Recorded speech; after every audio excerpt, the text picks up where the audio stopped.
एक साथ हमारे फोन पे रिकॉर्डिंग करते थे, एक साइड हमारा फोन होता था। वो भी 5 मिनट के लिए देते थे कि आप अपने घर वालों को बोल दो कि हम ठीक ठाक हो, अच्छे हैं, बढ़िया हैं, कोई दिक्कत नहीं है, हमारे यहाँ खाना पीना सब बढ़िया मिल रहा है। ये है, कोई गलती करें या कुछ करें या उनको लगे हम हाथ, जैसे कमरा है, कमरे से थोड़ा बहुत बाहर निकल के चप्पल डालने के लिए तब मारते थे। ये हाथ पैर तो बांध के ना अंदर कमरे में अंदर ले जाते थे, वहाँ हाथ पैर भी हाथ पैर पूरा बांधते सर, ऐसे हाथ पैर बांध के ना ऐसे ले जाते थे, ऐसे हाथ पैर पूरा बांध के ना कि बंदा जा ना सके। हम पर्दा भी ऐसे उठा के नहीं देख सकते थे, अभी धूप है या बाहर कोई जा रहा आ रहा, हम कुछ भी नहीं कर पाते थे। तो उसने फिर मेरे को थप्पड़ थप्पड़ मारे, पूरा दबाया। उन्होंने कहा देखो अब लास्ट चांस है, अगर इसके बाद तुम करोगे हमें तुम्हें काट के फेंक के बांध के एक बोरी में फेंक देना है, तुम्हारे घर वालों के लिए तुम मैक्सिको पहुंच गए हो, ठीक है, अब हमारा काम खत्म है, पैसे हमारी आ गया, अब तुम्हें ठीक ठाक से रहोगे तो ठीक है, नहीं तो खत्म है। ऐसे जब हम वहाँ पहुंचे तो सर फिर आगे हम जैसे एक या दो बंदा जाता था तो पीछे से ये 5-7 बंदे डंडे लेके और ऐसे गले से ऐसे पकड़ के फिर बांध लेते थे। फिर बंदा क्या करे, फिर हमारे यहाँ कपड़े सारे जितने भी जो भी हमारे पास सामान कपड़े वगैरह सब जो डॉलर या जितने भी हमने जो भी सब हमसे पैसे फोन करने देता था। एक साथ हमारे फोन पे रिकॉर्डिंग करते थे, एक साइड हमारा फोन होता था। वो भी 5 मिनट के लिए देते थे कि आप अपने घर वालों को बोल दो कि हम ठीक ठाक हो, अच्छे हैं, बढ़िया हैं, कोई दिक्कत नहीं है, हमारे यहाँ खाना पीना सब बढ़िया मिल रहा है। ये है बस, ये वो जो स्टिक पाइप देखा ना, वो पाइप उससे मारते थे, वो पाइप से आपको हाँ, जब जैसे हम कोई गलती करें या कुछ करें या उनको लगे हम हाथ, जैसे कमरा है, कमरे से थोड़ा बहुत बाहर निकल के चप्पल डालने के लिए तब मारते थे।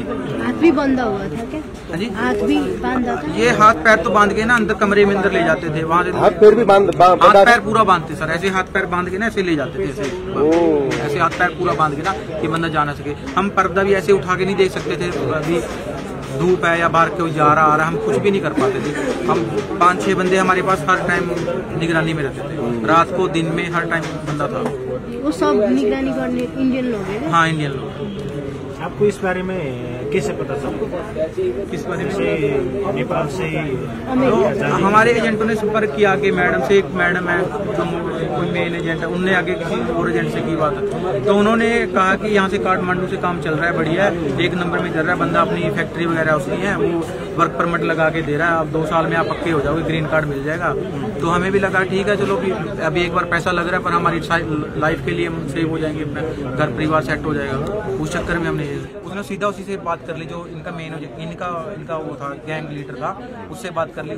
उसको लगा कि ये एजेंट है, उसने कहा कि ये बंदा खराब कर रहा है, इसने ऐसे ऐसे एजेंट को कोड दिया अपने को, तो उसने फिर मेरे को थप्पड़ थप्पड़ मारे, पूरा दबाया। उन्होंने कहा देखो अब लास्ट चांस है, अगर इसके बाद तुम करोगे हमें तुम्हें काट के फेंक के बांध के एक बोरी में फेंक देना है, तुम्हारे घर वालों के लिए तुम मैक्सिको पहुंच गए हो, ठीक है, अब हमारा काम खत्म है, पैसे हमारी आ गया, अब तुम्हें ठीक ठाक से रहोगे तो ठीक है, नहीं तो खत्म है। ऐसे मतलब डरा के रखा। आपने कितना पैसा बोलना, और जो पैसा है ना, पैसा कितना पैसा 45 लाख सर इंडिया में दिया है, 3-3 हजार 45 लाख दे चुका है आपने? दे चुके हैं सर, क्योंकि हमारी डील ये हुई थी कि आप मैक्सिको पहुंच जाओगे, मैक्सिको पहुंचने के बाद आपके डॉक्यूमेंट वगैरह तैयार हो जाएंगे, उसके बाद आपको फ्लाइट सीधी वैसे की फ्लाइट हो जाएगी। आप 45 लाख है नी, बाहर ऐसी 45 लाख, 3,000 डॉलर।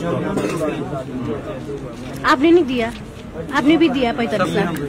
हमारा सबने दिया, आपने सबने दिया।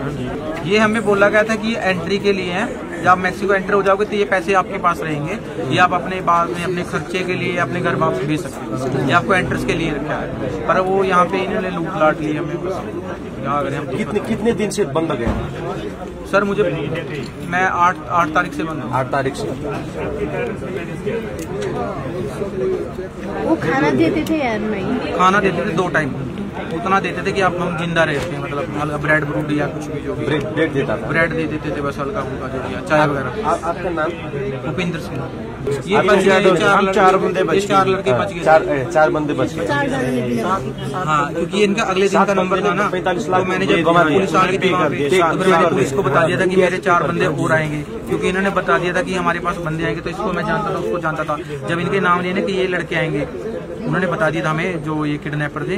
तो फिर मैंने जब मैं छूट गया वहाँ से तो मैंने साथ में पुलिस वाले को लेके इनको होटल से उठा लाया।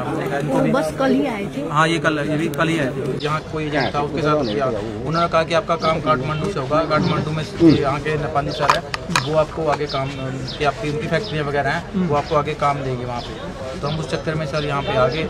जब उन्होंने हम यहाँ पे पहुँचे तो एक दिन पहले तो हमारा पासपोर्ट ले गए वहाँ पे जी। जैसे हम 3 या 4 बंदे आए, उससे अगले दिन उन्होंने क्या किया, हम मतलब हम 5 बंदे थे, हम में से 1 बंदे या 2 बंदे को एक दिन पहले ले गए, मतलब कि हम एयरपोर्ट पे ले जाएंगे एक एक करके जी जी। तो वो ऐसे करते थे, उसको 2 बंदों को ले गए, उनको जाके अंदर पकड़ लेते थे। फिर हमें मतलब जैसे हम अंदर बैठते थे पीछे से बंदे आके हमें पकड़ लेते थे। एयरपोर्ट से? नहीं, एयरपोर्ट से नहीं, ये हमें घर दूसरी साइड ले जाते थे कि आपको डॉक्यूमेंट मिलेंगे वहाँ पे जी। आपके जो आपका पासपोर्ट दिख गया हुआ है ना, कि पासपोर्ट पे आपके वो वीज़ा वगैरह लग के सारा डॉक्यूमेंट आपके बन के आएंगे वहाँ पे भी। सर आपको समझा देंगे आपको क्या क्या बोलना है, ये जब आप बोर्डिंग वगैरह के लिए जाओगे तो आपको क्या क्या बोलना है। उस चक्कर में थे। जब हम वहाँ पहुँचे तो सर फिर आगे हम जैसे 1 या 2 बंदा जाता था तो पीछे से ये 5-7 बंदे डंडे लेके और ऐसे गले से ऐसे पकड़ के फिर बांध लेते थे। फिर बंदा क्या करे, फिर हमारे यहाँ कपड़े सारे जितने भी जो भी हमारे पास सामान कपड़े वगैरह सब जो डॉलर या जितने भी हमने जो भी सब हमसे पैसे सब लूट लेता है। कितना लूटा आज तक पूरा मिलाकर? 3-3 हज़ार डॉलर तो हम सर घर से वैसे लेके आए थे, जो हमें बोला था कि आपको वो एंट्री के लिए चाहिए, ठीक है। और उसके बाद हमारे फेक डॉक्यूमेंट बना के हमें फेक ये दिखा के कि हम मैक्सिको पहुंच गया। इन्होंने क्या हमारे पीछे ग्रीन पर्दा लगा के हमारे फोटो खींच ली लगा के, और हमारे घर वालों को ये शो करा दिया कि आपके बच्चे मैक्सिको पहुँच गए हैं, यहाँ से आपका 3 या 4 दिन में इनका वर्क परमिट हो जाएगा तो ये आगे चले जाएंगे। तो आप लोगों को बात करने की इजाज़त नहीं थी? जब हम बात करते थे तो एक बंदा हमारे गर्दन पे चाकू रखता था और एक बंदा हमारे पास ऐसे फ़ोन स्पीकर पे रखता था और एक बंदा रिकॉर्डिंग करता था। आगे सर को जाती थी कॉल, इनके सर को किसी को। अगर हम उसमें कुछ भी गलत या कोड वर्ड अपने परिवार के फैमिली को देते थे तो ये कहते थे कि हम जान से मार देंगे, हमारे लिए कुछ बड़ी बात नहीं है, हमें तुम्हें मार के फेंक के यहाँ नहर में फेंक जाएंगे नदिया में, तो आपका पता भी नहीं चलेगा आपके घर वालों की आप कहाँ पे हो। तो आप इसलिए डर के मारे बोलते थे कि हम मैक्सिको पहुंच गए हैं? हाँ, हम मैक्सिको पहुंच गए। हम स्माइल करके हम जब फोटो खींचते थे हमारी, हम वैसे उदास तो होते थे, अंदर से दिल नहीं था, पर हमें फिर वो कहते थे कि आप स्माइल करो, अगर आप स्माइल नहीं करोगे तो आपकी वो मार दिया जाएगा। तो फिर ऐसे बस सर बैठे रहे। तो रब जाने परमात्मा नेपाल पुलिस का धन्यवाद जिन्होंने हमें रेस्क्यू कर लिया। नहीं, हमें तो आस नहीं थी कि हम अपने घर वापस चले जाएं या ना जाएं, कोई उम्मीद नहीं थी हमें। क्या चाहते हैं आप लोग? हम चाहते हैं कि सर हमें इंसाफ मिले, हमारा जो पैसा गया वो पैसा मिल जाए, हमारा हम सही सलामत अपने घर इंडिया पहुँच जाएंगे। पैसा पूछा सब कुछ छीन लेते हैं, इतना बड़ा काजू गर्दन पे रख के घर पे बात कराते हैं कि जो हम बोलते हैं वही बोलो, वरना ये नेपाल है जहाँ कुछ भी हो जाता है, मार के फेंक देंगे, बोरे में पा के फेंक देंगे नदी में।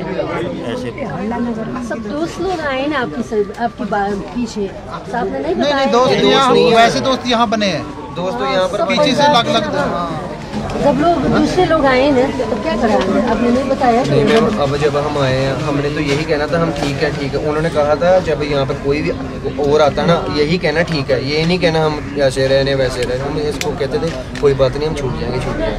पंजाब में क्या करते थे आप? मैं तो स्टूडेंट हूँ, मैं 12th क्लियर करके आया हूँ। मेरा मनवीर।